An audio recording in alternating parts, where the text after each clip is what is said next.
Craft dinner. And I got evidence of it on my notes because I was writing these down when I was eating, and I got some cheesy notes. Cheesy ass evergreens. Hey man, when was the last time you had KD in Taiwan? In Taiwan? Never. Exactly. Never. Yeah. Yeah, I got some custom ordered by a friend.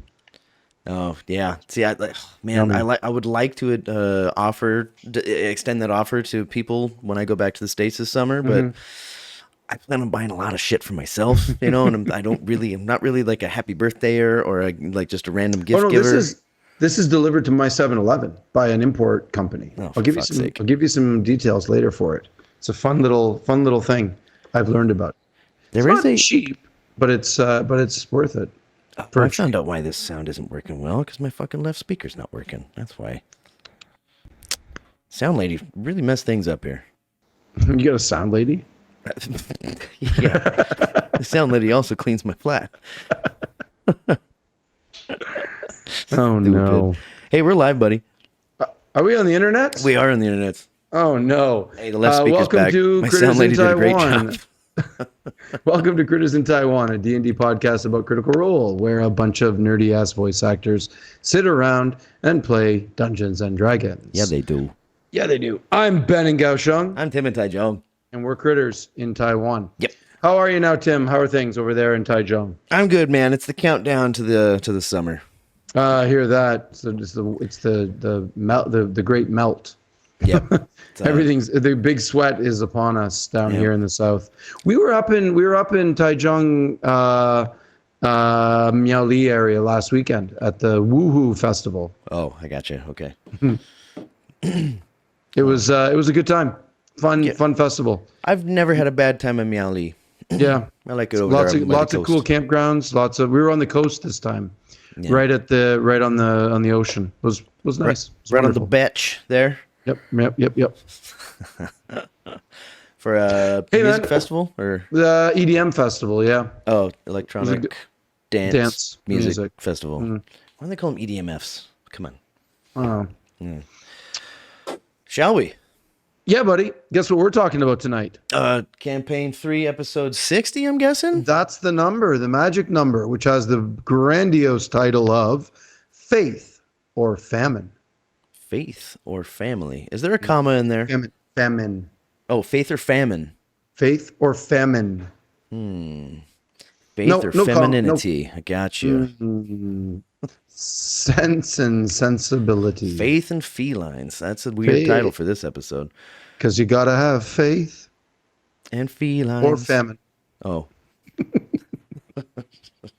Faith or famine, huh? Faith or famine. All right, I think it makes sense. That kind of goes with a lot of these points here I got, It goes with most of mine too. So listen, we should start tonight though by talking about maybe the couple of other one shots that one shot and one might be a continuing series. We don't really know or not. I think so. They got merch for it, man.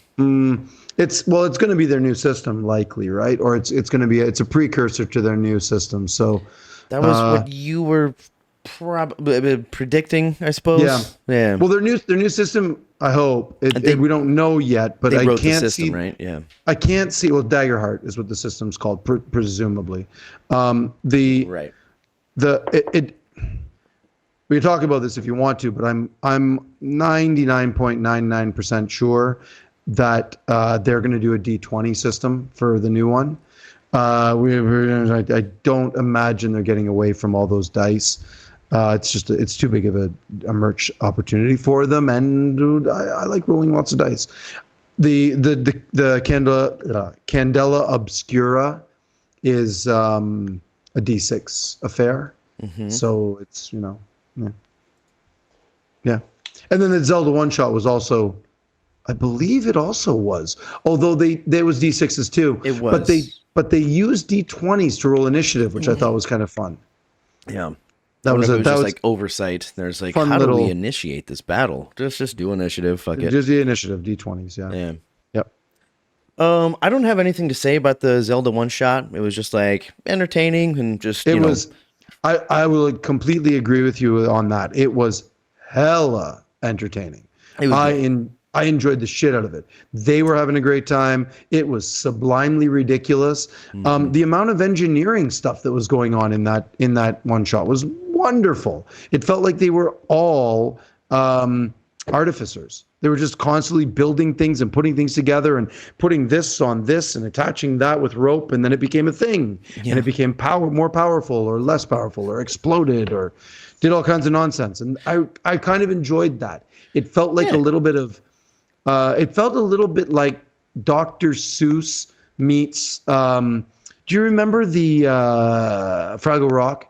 The doozers, the ones that were under the ground. They were all the building things from the radishes. Yeah, sure. Okay, and that's what it sort of felt like to me. I was like, cool, this is fun.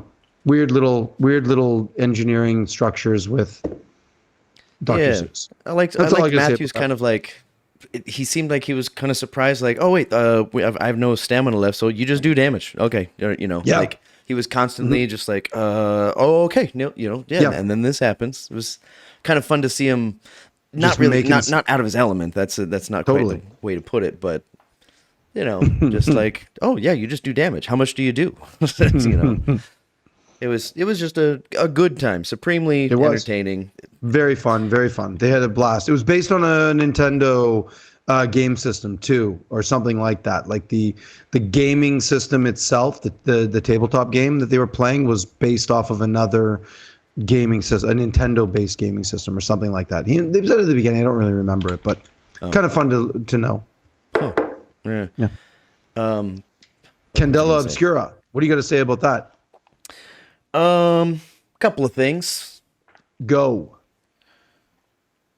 There's an old quote, that says something along the lines of, people who read a lot. What is that word?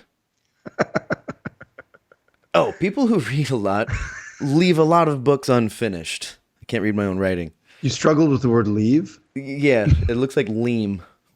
Oh. Someone who doesn't read a lot finishes every book, and that's me. I'm the second category. I don't read a lot, but every book I started, I finished, except for like a couple that I just picked up on a bedside, like when I was back in Kodiak. And that's it kind of reminded, this Candela Obscura kind of reminded me of that. Like I read a lot of books when it comes to D&D. I mean, every week I'm catching on this show. I talk with you about it. If anybody happens to have any messages, then we discuss that.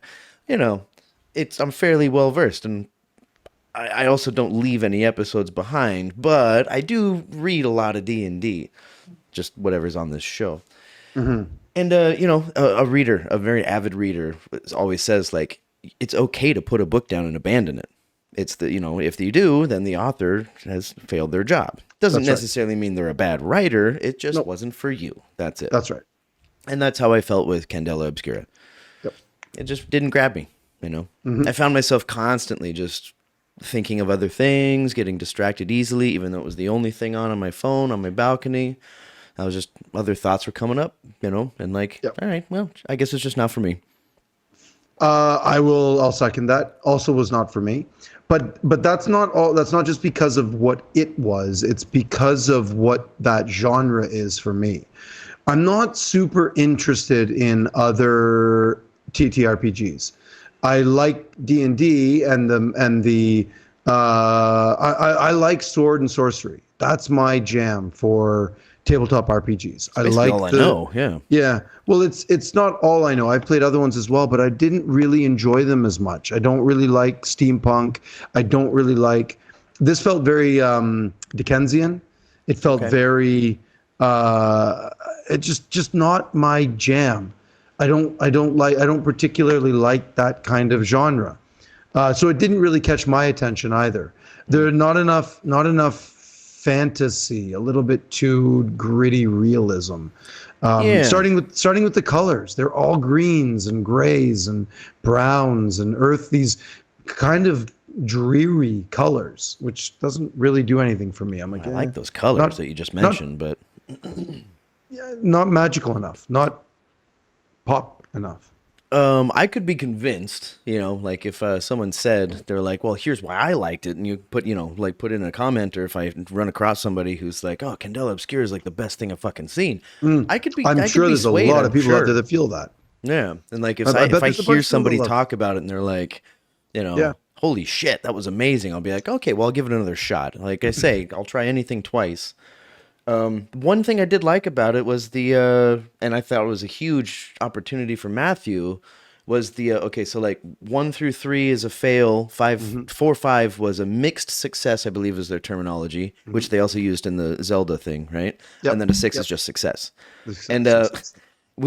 I could have really benefited from seeing the break between the halves at the beginning, because the whole beginning, that might be part of it, because I didn't know and understand what these terms meant. And then I Right. saw like, oh, here's a rundown on how to, basics of the game. I'm like, well, fuck, man. Like I didn't know this was available, so Yeah, now the second half, I'm like, you're okay. supposed to have watched the quick start or read the quick start guide before watching the show. Yeah, I never got that memo. But it was all right. So the second half, I understood the dice a little bit more. The part that I was intrigued by was the mixed success. The way that the person explained it during the break was, it means you get what you're looking for, but there's a price, Yeah. and that's where Matthew can dance. Yeah, exactly.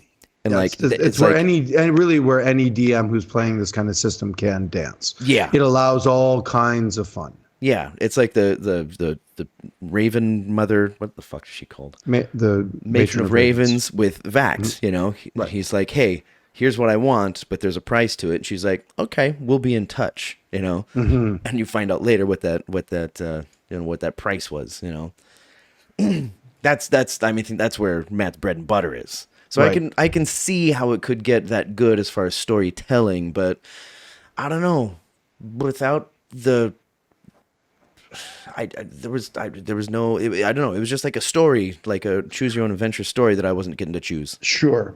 My biggest problem with that system of game is not actually the setting and all of that. It's exactly what you just said with the dice. I feel it means that in D&D we let the dice tell the story. But in this situation with with these D6s and the way they're gilded and however you want to call it, the dice basically tell all the story. And I'm not super interested in that aspect of it. I don't really like I've played some other D6 systems and I'm not into them. It feels you're really at the mercy of what these dice do. And some people really love that, and I applaud them for it. I think that's great. If you like that sort of situation where you're kind of forced into directions, and you can make an argument that any system with dice is going to force you into situations. But I feel that the D6s doesn't give you enough options. There are no modifiers. There are no things that you can choose to be more successful at than others. I mean, you can gild them and you can do some other thing, but it's not the same sort of a system. It was a problem that I had with the 3.5 and way back in second edition of D&D. It was the same in AD&D, the same sort of thing. It didn't feel like you had enough choices to go certain ways and make the dice more your friend than not. People will say the same. Will agree with me. Pathfinder went too far the other way, where the modifiers became obscenely huge, and then just changed the rolls into 30s and 40s and 50s and off of a D20. Yeah. Really? You could specialize up in higher levels, of course, but you could really specialize and start adding numbers and numbers and numbers and numbers and numbers. Even though famously in Pathfinder nothing stacks, you can still get those numbers way up there. Huh. Never heard that about Pathfinder. It's funny because that's where Mathfinder. Yeah, that's where the Critical Role folks started. They did 5th edition. Where they started from, yeah. Yeah. Yep. They did up to level 7 or 6 before they switched over to 5th edition. Yeah. And they're everything they have online is 5th edition, right? Mm-hmm. Yeah. Yep. Was that when they did the switch? Yeah, right on the stream. They switched like they did a quick. I think Matt said at one of these early days they did like a little run through. They're like, okay, well here's how the 5th edition system works, and they gave them a quick little crash course on it before they went on stream. But they still really didn't know how to play it, and I suspect they really didn't know how to play Pathfinder at that point very much either. They were more just into the RP of things. So yeah, they were all pretty new to it. Yeah, sure. There were a few. Yeah, I remember, like, God, it's been such a long time since I've seen that first campaign, but just a few terminology differences, like instead of like some kind of a check, they had a different word for that check or something like that. Like, And it happened a lot, and then Matthew would like gently correct, be like, "Oh, you mean like like an insight check?" And be like, "Yes, oh yeah, sorry, I meant I meant that." Stealth was. Oh God, I can see my Pathfinder sheets in front of me, but I don't remember. The skill checks were very different. Perception was still perception. There was insight must have been insight, but I can't think of the one that was different. Knowledge, it was like a wisdom check or lots of knowledge.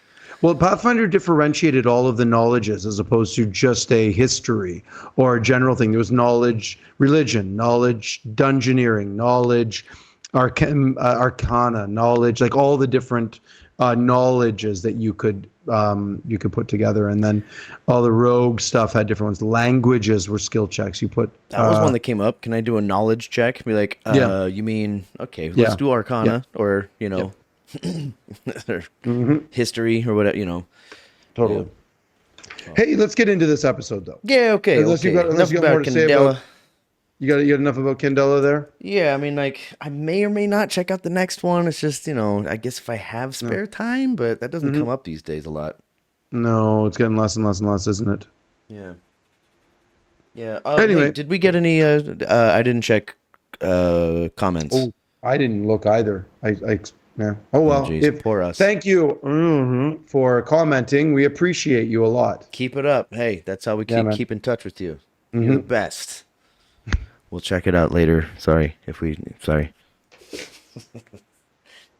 Well then, should we just launch into some rollies in here? I just reached in and pulled out a math rock.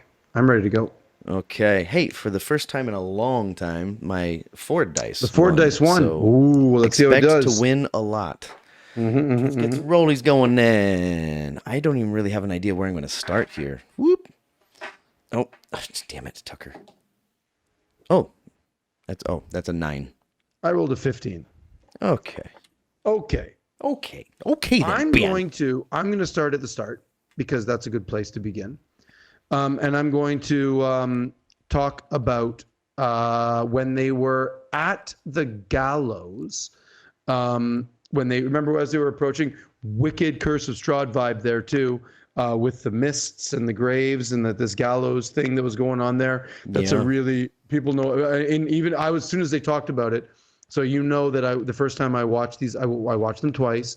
And the first time I watch it, no chat, none. Chat is closed to me. And the second time I watch it, chat is open pretty much the entire time because I love laughing at them. And sometimes every once in a while, there's a little bit of a flash of brilliance that I'm like, oh, clever. I like how you're going. I like what you're thinking there. But this time, the first time I watched it, I was like, sounds very suspiciously Curse of Strahd. Then the second time I watched it and I opened up the chat. Yep, very suspiciously. People also were commenting, Curse of Strahd vibes there, big time. So yeah, kudos. But what I really want to talk about is when Prism does a little minor illusion. In her hand, she creates the Matron of Ravens. And big sneeze. Oh, that felt good. I'm scared the crap out of the cat away. Yep. She creates a minor illusion of the Matron of Ravens. She's from the Cobalt Soul. Why was it Kobold Soul, as they say? Why was it not Ioun? The Kobo Soul? This is my question to you. Oh, hey, yeah. There's something there. I kind of forgot about that connection. There's something there. There's a thing there. Why would she have created the Matron of Ravens? We know that she's from the Shadowfell. We know that because I didn't pick up on Dinios, that. Fuck. she says it. She says it in like the first episode. Um, she's from a city in the Shadowfell, and then has come to this plane, the material plane, to become an apprentice of the Cobalt Soul, and she was gifted this book because it is also from, or the mage himself is from the city that she is from in the Shadowfell. I forget the name of the city, but so there's something there. This is my question to you, and I wonder what it is. Why would she not? She's from the Cobalt Soul. She should have made a little, because that's the Cobalt Soul's goddess of knowledge. Why Matron of Ravens? And I have a theory about it, but I'm curious to know what you think. Well, my first thoughts upon hearing it right now, I did not know, I did not hear, did not pick up that she was from the Shadowfell. What is it? She's getting the the hypothetical award for the longest apprenticeship? The longest apprenticeship in history, yeah. Yeah. Yeah. So she wanted to be a scribe for this place, right? Yep. And Yep. so I'm guessing she's from the Shadowfell. She really loved this this deity that rose from non-deity to deity. And then it's like, well, yeah, but Ayun though. And it's like, nah, Matron of Ravens. They're like, yeah, but Ayun. Like, well, okay, I guess I'll stay an apprentice and just take these surveys. That's my initial thought. It's like, you're going to be an intern until you actually become a company person. That's my initial thought, that she was into her before, or maybe she's just got posters of her on her wall, you know, because she still seems pretty young. I don't know. What's her race? Do we know? Elf, but it's like a Shadowfell elf. I forget. Shadowfell? Yeah, Shadowfell. It doesn't roll off the tongue very well. I totally forget. Elf, definitely, but it's like a goth elf. Shadowfell elf, you know? Yeah. Makes sense. Dusk elf, not dark elf, not but like drow though, right? No, they're erasing drow from the whole thing. It looks like they're going to be gone. Jeez. There's a whole nother podcast. Yeah. Oh, totally. That's my first thought. My initial thought is that Emily has come up with a Vax connection on with Matt, or on her own, or there is some little thing going on there about Emily, the person playing. Yeah, okay. the player. She's come up with a connection for Prism with Vax somehow, and she's dropping little hints. Now, I don't think that her name is Prism, a light bending apparatus. It's true. What did Vax get turned into? A lens. Interesting. Never made that. I didn't make that connection. That's a good one. But I think there is something that Emily has, but Prism would never let it go let it out because they've never talked about this about like Vax being because they don't know. Even though Liam is there, Liam doesn't really know much about Vax at all. Orem doesn't really know much about Vax at all. Knows very little. So he probably wouldn't bring him up, and there'd be no reason for the rest of them to. So I think Emily, the player, is trying to drop little crumbs, and they're not picking them up. Like this was one of them. There was another one, it eludes me now, but there was also another one of these little breadcrumbs that Prism dropped that they didn't pick up on either. And I think it was during the long rest the night before, but I don't remember what it is. I have a sneaky suspicion that there is a Prism Vax / Matron of Ravens connection. Like she knows about the champion. Somehow. Right. Or maybe what happened to him was... what about the when they mentioned? Did they mention Zephyra? Yeah. It came up, right? Did Prism seem to have anything to say about it? No. Okay. No. Because that would be where Vax would be. Well, he was, obviously dead. But if she knew Keyleth at all, then spoiler alert. Sorry. Fuck. Watch campaign 1 before you watch any of this shit. Jesus Christ. Yep. Yeah, no, that's mine, man. I'm trying to. Yeah, well, something to keep your eyes on, for in future episodes. Like, sure. some dropping crumbs. I didn't pick up on any crumbs, but as soon as she said that, I didn't realize until you just said this, like, why not Ioun? Now it's Yeah. more on my radar. But when Yeah. she said Well, that, it she doesn't. hadn't mentioned the Matron of Ravens before, right? There's something nagging at me from the previous episode, But you but I don't don't remember? remember. I don't Fuck. remember what it is. Yeah, it's in my notes way over there somewhere. So I've just remembered it now, and I don't remember what it is. There I'm curious was about the something else. survey. Have we heard any Sure. questions from the survey? Not really. One or two. What was your feelings on the? Remember the first episode? She does actually start going into it, and she's like, she metas. She's like out of character, above table. She's like, I didn't write any questions down, so I'm trying to make this up as I go. Oh shit. That could be something. Like it's a survey, but I don't know what's on it. Sure. Oh, I don't know. That's one of those things where it's like we don't know yet, but I'm gonna keep my eye on this Raven and any Vax crumbs. That's kind of morbid when you say it now. Vax crumbs. Vax crumbs. Anything left over at the solstice party? Well, if we're going theories, then I'm gonna guess in with this little theory here. I Thor like time, theories. all right? I like my theories. All right, and I usually don't come up with theories, but it's how can you not when you watch a show or whatever? Of course, I come up with them. I just don't like to say them because I don't like to be right. So, and after I wrote this down, and after I probably say this out loud, it's probably going to sound incredibly obvious. But it just has to. The way I know Matthew and how he pre-thinks thing, and then people don't realize what he's already premeditated is like, oh, you had this the whole time. So now I'm sitting here. These like this half giant woman seems to like she doesn't like this little temple on the hill, but she also said some stuff like, well, maybe we need to crumble it down to nothing and then bring it back from nothing, Yep. So she sounds like maybe she's one of these types that might be like, yeah, all about this solstice party that happened that fucked everything up, like anti-gods, fuck them. Yep. Got a strong vibe from that. Totally. So this thing, you're going to read it here, these anti-God types, and like in this world, there are anti-God types, but it's totally different from this fantasy realm because the gods exist. Right. You You in can't be this an realm, atheist in D&D. people believe they do, people believe they don't.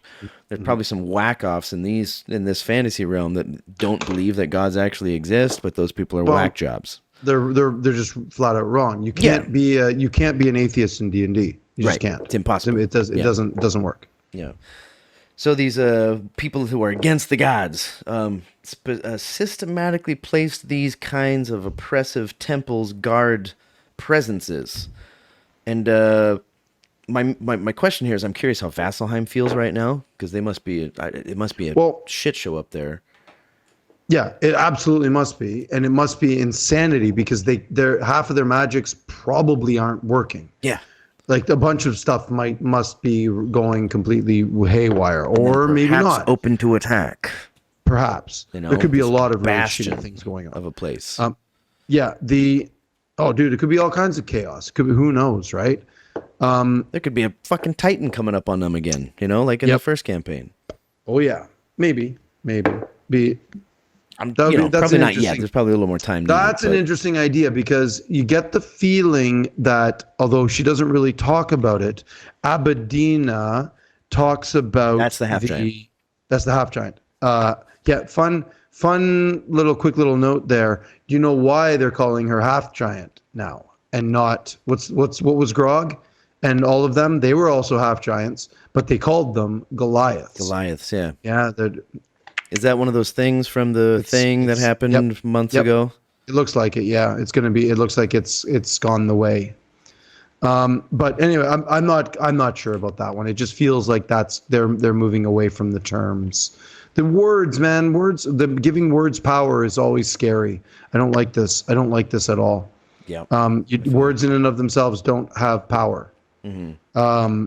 So anyway, Abadina speaks to the Demethor Eidolons. Eidolons, yeah. I know that from Final Fantasy Demethor games. Eidolons. Right. Which are the spirits of the land, which probably are elementals, which probably are the Titans, or the remnants of the Titans. The elementals, the ones that were there before the gods. Jesus. Yeah. That's going deep under the crust, man. And Yeah. he It only said the gets word twice too, you know. it gets weird, man. Like we start thinking about this, Reddit and the others are filled with page after page after page after page of ideas about gods versus titans, and the what's this and what does it mean to be anti-god, and are the gods good, are they just, should they be worshipped, it's just a lot. And then people get triggered by it, and they start talking about modern religions in our world and about Yeah. oppression by religious things, because that's really what's going on in this show right now, is that the religions, like this temple of the Dawn Father, is 100% oppressing this little village. Yes. And that's what the rebellion It was is pretty for, right? obvious from the get. Right from the hop. Yeah, absolutely. So Yeah, so that was part of the theory. So okay. like that first, I believe it was a human that they talked with, the guy with the funny fucking way to talk. He was like things. Hender. Yeah, Hender. He was the one that was a he, right? Pulling a little cart. He was saying like it's been weird for a couple of weeks or a few weeks. Yeah. And that hit me a little bit, because this solstice thing just happened yesterday. The solstice did, but the lead up to it was happening for weeks. Right, for weeks, so he was like, yeah, things got weird for weeks. I mean, look at this shit, It's like, Yeah, of course, don't exactly. you find that weird, So the apogee solstice was yesterday at Yeah. in this timeline. Yeah. But the build up to it, the ley lines had been moving closer Sure. and closer and closer together for weeks. Right. And what that got me thinking was like, okay, so Hender's talking about how shit's been kind of weird for weeks, and then you've got Aberdeen, what's her name? Abercrombie and Fitch. Yep, Abercrombie and Fitch. Aberdina. Is just talking about shit from yesterday. Elder Joan Aberdina. Oh, Joan. Wow. Yeah. Completely Joan. missed that one. So here's what I'm thinking, and now again, it feels obvious to me. It's just like these anti-god types, perhaps led by lewdness, etc. They're like, hey, here's what we're gonna do. We're gonna find some different places, like we're gonna do it right now because the solstice is coming in 3 weeks. We're gonna plant you guys in certain places. You're gonna be oppressive. How do we get these god types to be oppressive over little communities? Yep. They have to either somehow talk them into it, or they have to be like maybe like not even into the Dawn Father because they also are in line with this plan. Because how do you get people to hate people who establish these gods? We're talking about anti-disestablishmentarianism here. There's not many times that we get to use this word in English. Because like you establish this thing and then people hate it, and then you get this whole community on the side of hating the gods. Well, it does. You're really absolutely onto something, Manhattan. because sure. Well, it's not even really It's not so that much, because far-fetched. a lot of the things that Abedina was talking about echoed what Ludinus was talking about, and what they've learned, what The whole the speech, other crew found in Ludinus's old tower in Malayasmere. Yeah. When they were going in that tower, they found his old notes. It's similar stuff. It's not far off. Yep. Same kind of stuff. Yeah. So this little town, now they're all up in arms about like, fuck these guys, let's take them over. I mean, and like the might draw theory- into like also fuck the gods, because that makes these people do this shit. Yeah. Anyway, that's where my mind went, and like it does seem a little obvious now that I'm saying it out loud. Yeah, But yeah, no, it does. It does. It feels very much that way. I think a lot of it is too. You have to think about the metaing the meta here. There's also a very strong possibility that Matt is setting up for campaign 4, where the end of this one, Exandria, gets completely shifted, changed, radically altered in some way, where there are no more gods anymore, and it's all chaos, and who knows what comes out of it. So there's gonna be all kinds of ascenders, Like Yeah, people sure. are like, shit, I can do it. Like, look at the traveler, or they're all gods, and it's a whole world just of gods, and now power everyone's just a god, shifts. and the power dynamic is leveled. Yeah. Like, these are the most powerful people. It's like, oh shit, there's no gods. I'm the most powerful person in the world. Let's do this. We're Fuck people. all the Fuck most humanity. powerful. You know what? Let's be racist. Like, yeah. So like to get these devoted, apparently devoted people for the Dawn Father to oppress this little community. I'm thinking that they're either just brainwashed or they are not at all giving a shit about the Dawn Father, But we don't know yet. It's just Nope. that's where my Nope. brain went, and that's my tour Nope. time theory there. I got it. I got it. I got Yeah. it. All right, let's do some rollies. The rest from here on out, I got one that's a little bit related to this, but everything else is basically just quick little questions, man. 9. 3. Oh boy. You're gonna win a lot of these. I got the 4 dice, man. All right. So, I got 4 points in one. Number 1. That's a hefty point. Yep. No, they're all together. Bordor buys laxatives from Prolef. Doesn't have any gold. He's a dog. Bordor speaks giant. He's a dog. Bordor rubs Elder Joan Abedina's back like a dog. Bordor asks It was so strange. at 3 hours and 40 seconds as they're approaching the going to the meeting at the Fairfroth Brewery. Bordor asks for the temperament of any domesticated animals. It's going to be fine. The oxen are chill because that's what dogs would do. What? And then I didn't catch that at all. yeah, and then what was the last one? Oh yeah, I got a timestamp on that one. 3 hours 40 seconds. Timestamp. The last one. Bordor's beer and tobacco plan. He rolls up joints and offers beer like a dog. What do you mean, like a dog? How does it? He's a dog. Dogs don't offer me beer.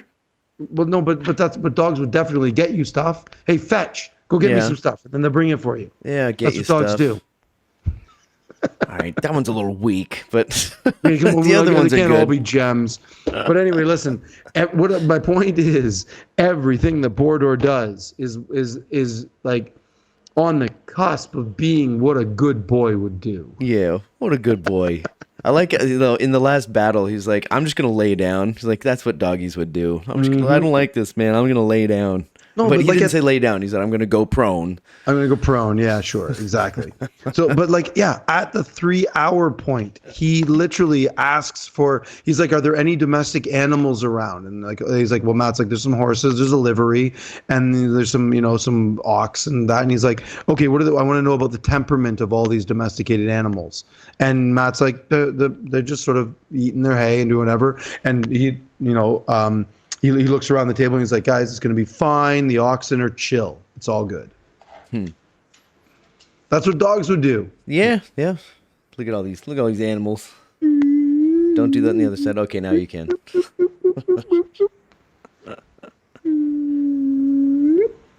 Poke. Very, very Formosa, these dogs and cats. Are these two, at least. Yeah, they're Calico and Brindle. They're very...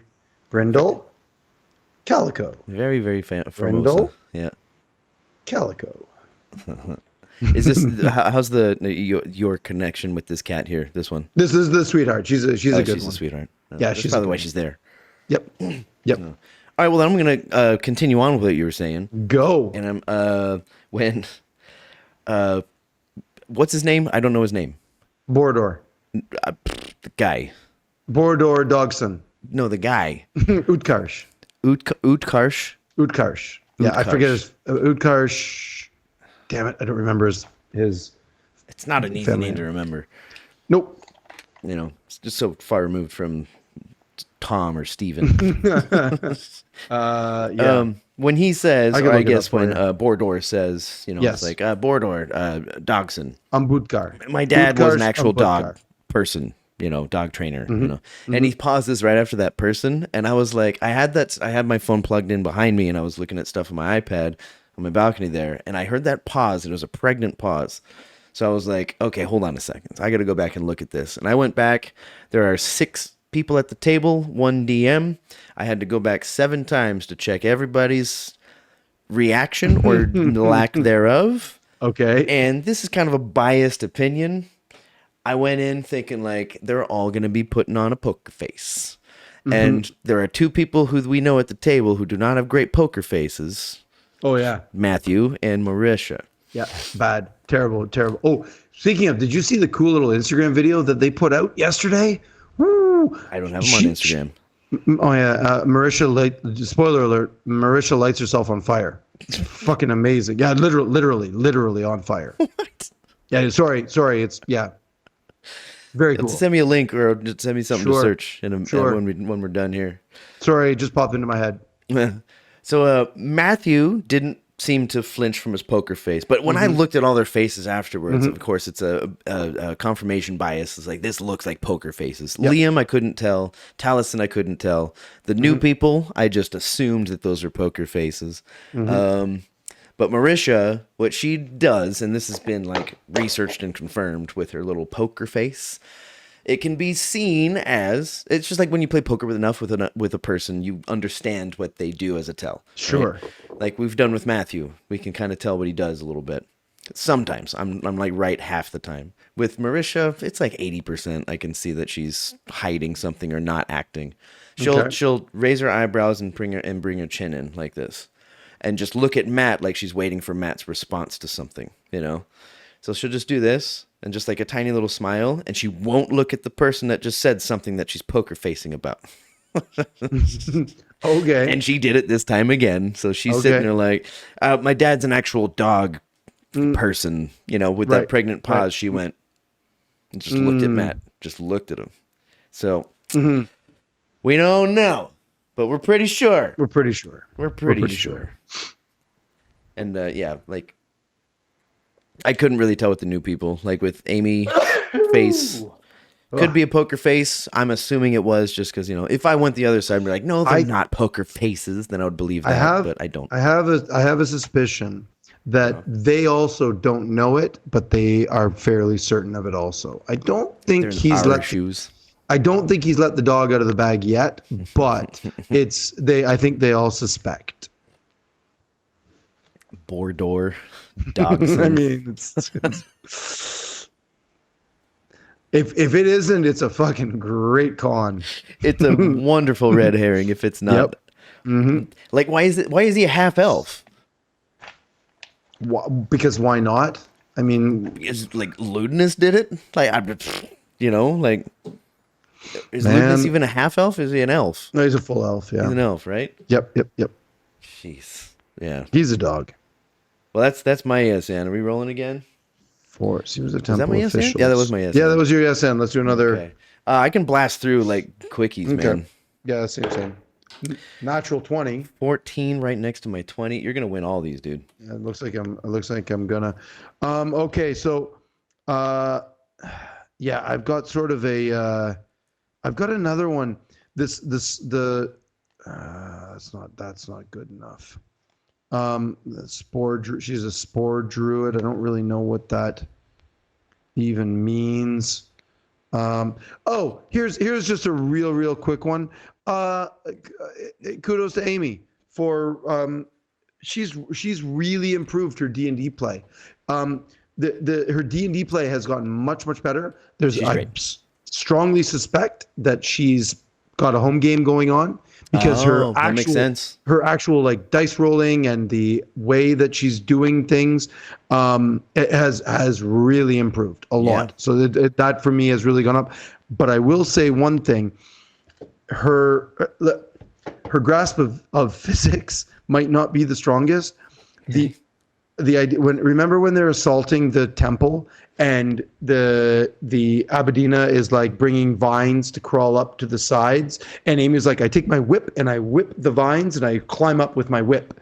I'm like, anybody who has ever tried to use a whip knows that's not how whips work. Doesn't just stick to the vines. You're not Batman with a grappling hook and a cable and a little thing. Like it doesn't work that way. That's not how whips work. So I'm like, so you whip it up there and you hit the thing. You kind of leave an abrasion. It reminded me of remember the early Castlevania adventures, like Simon's Quest and those early ones where he had a whip and it would just like, and you just pull yourself right up to it. That's what it felt like she was trying to do, and I'm like, maybe a little. You'd be way better off just to climb. But I will say this: kudos to Matt for just sort of going, yeah, okay. So you try to climb up the side, and it's all good. Like gloss over it. You try to climb up. He just left the whip out of it. Yeah. Don't get bogged down in semantics. Let's just let it happen. Yeah. So yeah, that's really all my thing. I was really enjoying watching her play. Denise is a lot of fun. I get it. It's weird. It's offbeat.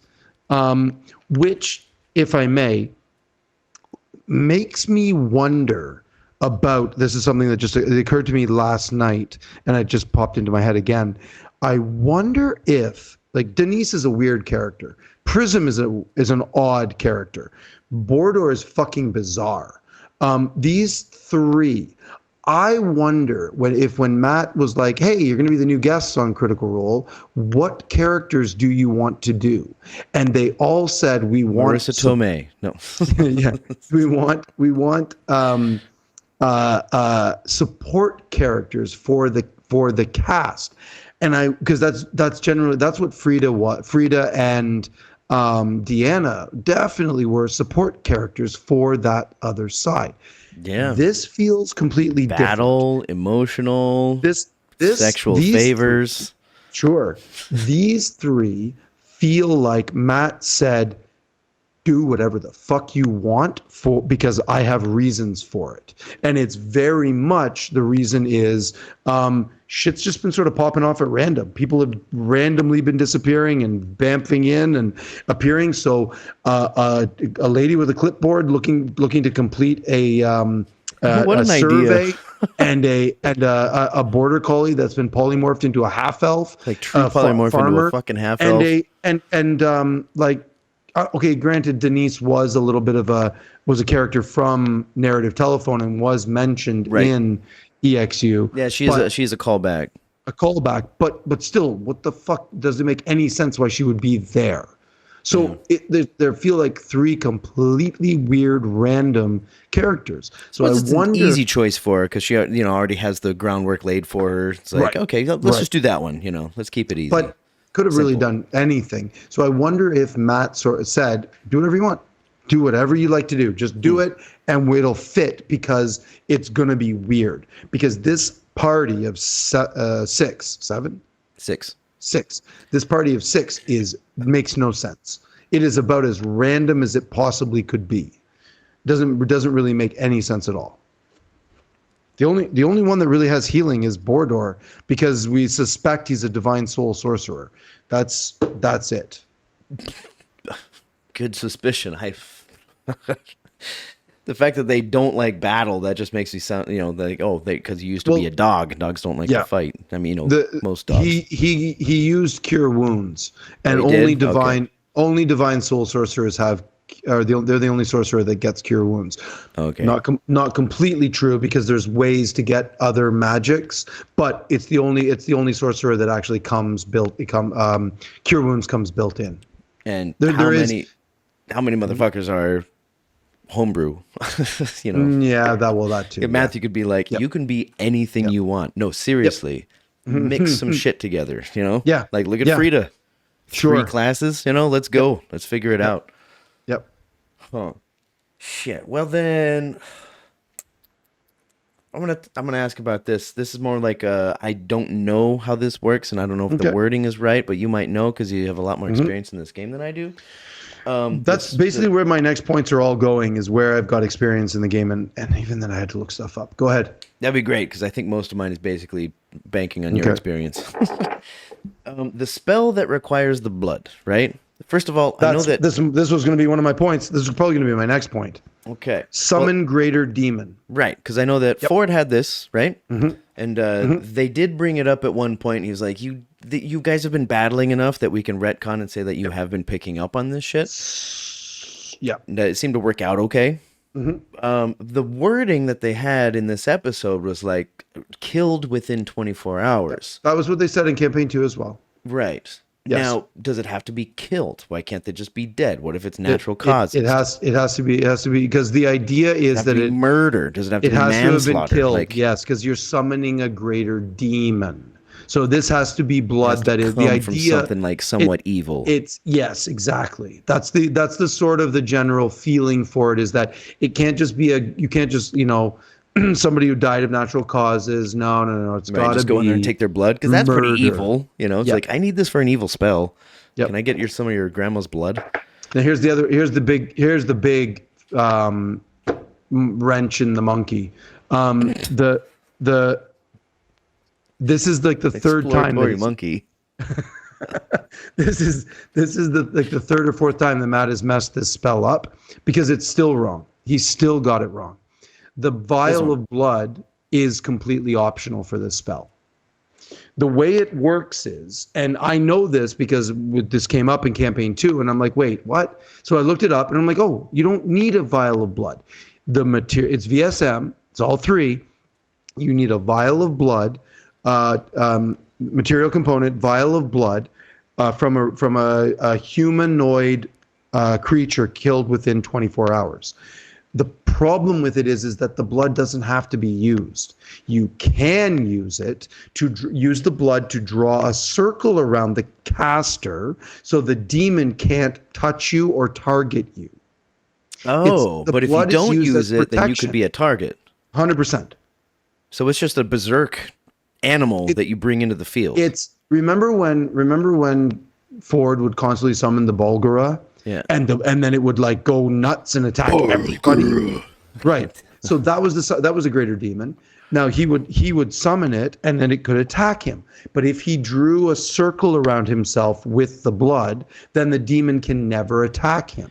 It's a protection component. Yeah. I mean, at least so you command it, but yes.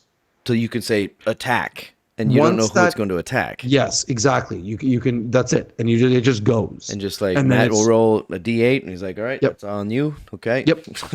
Totally. Wow. So did they do that in campaign 2? Did the Bulgura attack other things? Did it attack Ford's party members? Yeah, it did. Or it went for them. I think it tried to attack Yasha once. Maybe. Wasn't that during the Oban times? Might have been. You know, when she was a foe, or mind controlled at least. Maybe, because I never got the impression that it attacked one of the party. He summoned it on the boat, on Avantika's boat as well. He did at Dark Toe. Oh man, might have attacked. Might have attacked Caduceus. I feel like it did. Like I remember that. Maybe not. Maybe not. I feel like it was like a friendly creature. Anyway. It wouldn't matter because it only won't attack the person who's got the blood circled around them. Right. So you draw the blood circle on the ground and then it can't target it, attack you with whatever. So the blood, the vial of blood is not necessary. It's only if it's optional if you want to use it. Now, again, it sounds like Matthew's been getting it wrong for a long time. 4, so yes, page 4, you can do whatever you want. And if Matt has decided that yes, it is because you could rule lawyer it and you could say because it says VSM, doesn't matter if you use it or not, it's still a required part of the spell. Is it? It's not the only component though. It is. It's the only component. Oh, okay. Matthew's phrasing in this episode, he was like, "There is a component." I thought there was like among others. No, it's the one component. There's the one component for this spell. Matthew, we know you're watching. Come on, man. I don't think. But rule 4. Hey, yeah, or page 4. Sorry, page 4. Yep. Yeah. Huh. Yep. That was cool. So. Yep. Couple more rollies. Rollies. All right. 13. 5. Hey, you won one. I can't believe I win one. Mm-hmm. Is mother a familiar? Yes. Okay, so like when she sent her down that hatch with the ladder and whatever, and then she saw the stained glass and all that shit. Yep. Was she blind and then put her hand on somebody just to make sure? Yes. Did I miss that detail? Yeah. She full on said, she's like, I can't see or communicate. I'm going in. And then she came out to talk to them and then went back. She played it a little differently than Caleb used to. She played it a little bit, dare I say, smarter, where she's going in and out and in and out and in and out. Sort of thing, like into the Raven, out of the Raven, talking, and then going back again, and then doing, a little maybe, maybe a little bit loosey goosey, maybe a little bit loosey goosey, and a little bit little kludgy, a little bit. Listen, cool. Man, I told you last week Emily is going to really test Matt, and it was in full effect for this one as well. She's absolutely testing Matt with a bunch of stuff, like doing. A shitty student in class? Like, I'm going to see what I can get away with? Yeah, very, very, very much. Oh, so naughty. It's good, but she's playing within the rules. And that's what I mean. Like, she's going to be testing this manifest mind, the familiar, the book. There's going to be some serious shenanigans happening where Matt's going to have to be like, take a deep breath and go, how do I deal with all of these things that this wizard is throwing at me. I hope It's he gonna be feels tough. uncomfortable to take a step back and be like, hold on, that's a tricky situation. I've only seen it like a handful of times. Right at the end of this episode, Matt was like, yeah, you can do that. Like it was something he hadn't even thought of with the familiar, about making the familiar invisible and then going in and then dropping the manifest mind inside and then bamfing in with dimension door and then being like, I'm going to get into there where Denise can go and attack this judicator. This was stuff Matt didn't contemplate. And I could see it in his eyes. He Nothing went against him. He was leaning forward. He was looking at stuff, and he leaned back, and his eyes got real wide. Like it was a point that he was like, "Uh-oh, I didn't think of this." How do I tame it? How do I make sure it's okay? BLM, I know you're paying attention to this. Also, you were right. Yeah, she's out to kill me. She's such a jovial player, you know. Yeah. I'm surprised I've never really seen her before. So if I can end that, yeah, get on it, bud. I've got a good one. The episode ends, and at the 4 hour 27 minute 30 second, this Matt's already said, and that's where we'll end for tonight. And then they sort of talk for a couple minutes, and Emily says, paraphrasing here, Prism's got eyes. This is when Prism dives behind the pew. Her and Denise go inside the temple into the sanctum. Prism's got eyes to counterspell the paladin crit. This is big. This is going to be amazing because that's a big mistake. Crits can't be counterspelled, and divine smite is not a spell, so it also can't be counterspelled. So crits can be canceled. Not by counterspell. Not by counterspell. No, of course not. We know be this. Grave cleric, right? Grave cleric, right? Yeah. And there's probably another one out there as well, but grave clerics for sure. Caduceus was. Yeah. But constantly. She specifically says Prism's got eyes to counterspell the paladin crit.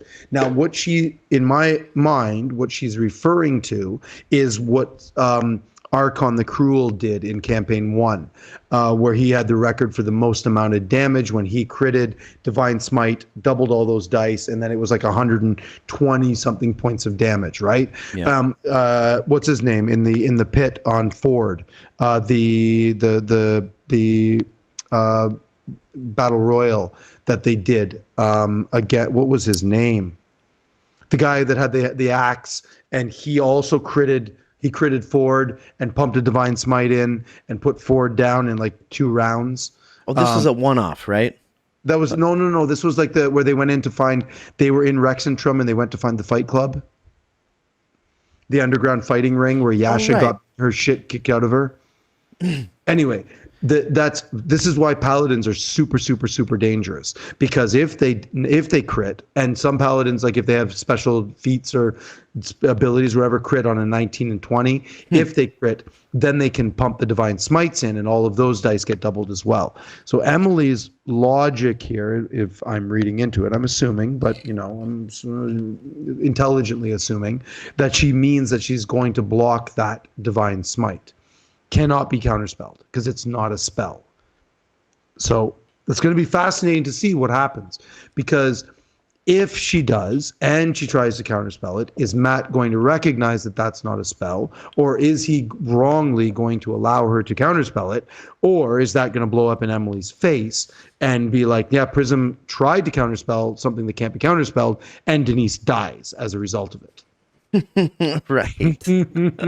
Which is maybe one of the reasons why Matthew's like, guys, it doesn't matter what your characters are because they're gonna fucking die.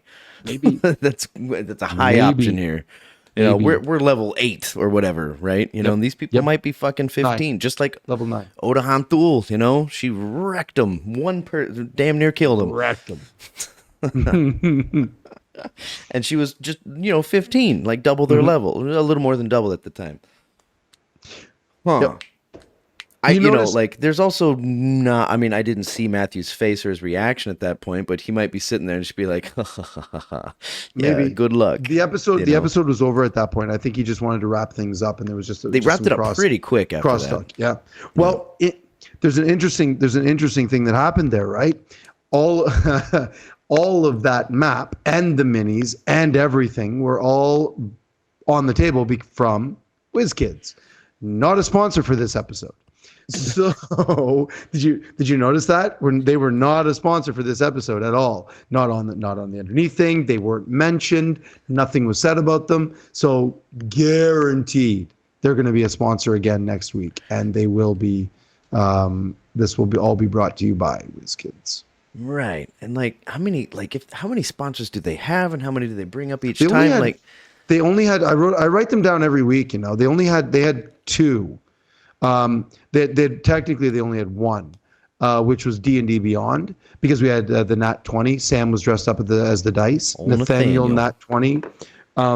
So but then they had the Candela Obscura and the bunch of CR swag. So they only had one sponsor this week, which was D&D Beyond. But WizKids definitely will be next week because they're using all those minis again. And the terrain. Thing is, so they're gonna come up in the ad reads for sure. But like watching other things, your mom's house podcast, for example. Every single episode they mention Sattva, the mattress company. Okay. But then for other ad reads, they'll bring up different things like Manscaped, these ones or these ones. It seems like there's 10 other sponsors that they just bring up in some kind of a schedule of some sort. Sure. It's you have to talk about us within a month. Yeah, mostly otherwise the we're going to draw Jim Jeffries podcast. I don't know about that, and the No Such Thing as a Fish. They bring up the sponsors, and they're pretty much the same sponsors week after week after week after week. Yeah, yeah, and you probably get pretty bored with the podcast. Just dude, it's the same fucking ad every time. Come on, sure. Rotate them through. With the WizKids, it was still the WizKids camera, right? Yeah, the WizKids battle cam. Yeah. So I think there's still a sponsor. They just didn't do it. They didn't have a thing for it.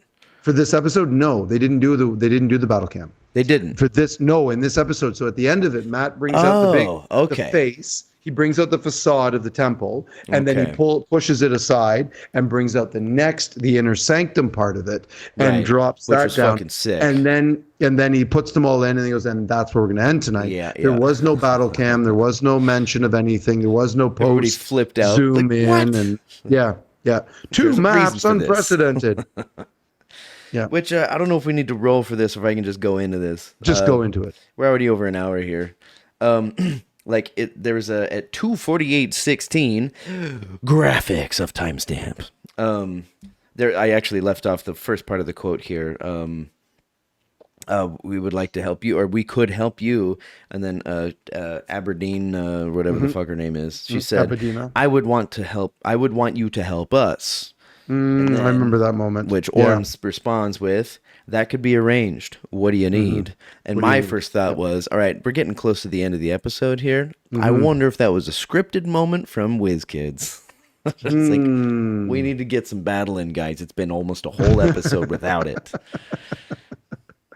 That's of course me being a little bit bitter towards them and the shilling that is necessary for it. It's guys, we need a battle at least 3 times a week. Or 3 times a month or whatever, for us to maintain this thing. It's I don't know, man. I don't. What do they call it?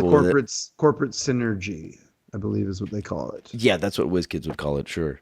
Yeah. It's called corporate synergy. No, it's called shilling. Yeah. We need your money, man. Yep. That's what it is. Yep. Yeah. Hey, listen, I'm kind of tapped out now. I got nothing left. I'll just say one more thing. I was getting a fun Monty Python's Search for the Holy Grail vibe at the end of this episode when they're assaulting the temple. Just the way that they were doing it and sort of sneaking around, and it was kind of weird. I was like, fetch the vash, fetch the vash, fetch the vash. Remember that when they catapult the cow? Yeah, I do. I'm just thinking of that assault where that guy's running. He's way over there. Running. Just that guy. He just shows up and slays everybody and fucks everybody. That was Lancelot. Yeah. Oh, it's a different one, right? No, that's Holy Grail. But that night that did that was Lancelot. Okay, same Yeah. film. Shit. Yep. Yeah, Yep. they'll Yep. kind Yep. Yep. of come together. I It's been a love that while. movie. It's one of my I haven't watched it in many years, but I probably watched it 20, 30, 40 times. I don't know how many times. It came up so much. It was, Yeah. you know, it was one of those generation defining movies, Totally. you know, like more for my older brothers and older cousins, you know, than Yeah. myself, but you saw them all the time, you know. Life Absolutely. of Brian, Holy Life Grail, of Brian, Holy Grail. just Yeah. insane. Yep. One more quick thing then, the new guy, his name is Utkarsh. Hey, I got his name now. Hey. His reaction to Liam when he was having that little conversation and he goes, Oh, the "That's good soliloquy unfortunate." at the the says- soliloquy at the end. Woo. Yeah, when he sits there and says like, "That's unfortunate," I think everybody got these chills, you know, because I'd kind did. of forgotten a little bit that was I their did. Jenga. I know. You know? I know. As soon as he said it, I was sort of the first time I was watching it, I was kind of like sort of half paying. I was kind of off, like listening. I'm like, wow, that's a really good. He said the word. He said, I was like, "Yeah." oh. It's not Jenga, you know, so it's not Yeah. it's not as jarring as Jenga. You're like, that's unfortunate, and it worked in conversation. It was And the thing is, beautiful. if he said it, who heard him? Were they close enough for him to hear him? They were. Yep. Okay, They but like were. Utkarsh, like as a person, not the character, he was like that. I think he said that was awesome, but just Yeah. like the way Yeah. the way he said it, that was like, Oh, yeah, he was- I said the same thing at the same time. So good. So good. He rolled a 15, eh? He got advantage and he rolled 2 10s on both the dice, the Rudis and the Katha dice.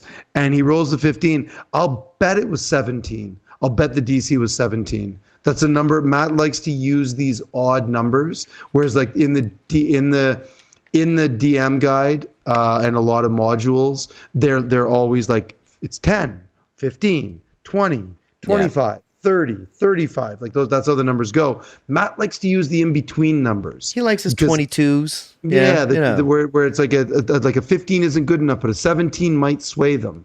20 really sways them. Right. You know, so probably the 17 was the DC. It was so close, but just not quite enough. Man, so after this page, Uh-oh. I'm into the Uh-oh. We're into the graph paper. I'm into the graph paper. I can still use it, but I just feel like Maybe time to get a new notebook. maybe it's time to get a new notebook. Last time I use checked, they the were out of graph paper. stock. Use the graph paper. I'm gonna use the graph paper for sure. Absolutely. Look at how many pages there are. Geez. Yeah, then you absolutely should be using graph paper. There's 100%. tons in there. Yeah. Mm-hmm. I used to write exclusively in graph paper in high school and early college, just to show that I was a math guy. Hey, bud, let's wrap this up. 9 o'clock. All right, let's do a nice little wrap up then. Let's see here. Please like and subscribe if you would. It helps us out more than you think. Also, get in touch, like that person. Thank you very much for getting in touch. Thank you very much. Insert name here. We really appreciate you a lot. We really do, and we both, we check every week. Mm-hmm.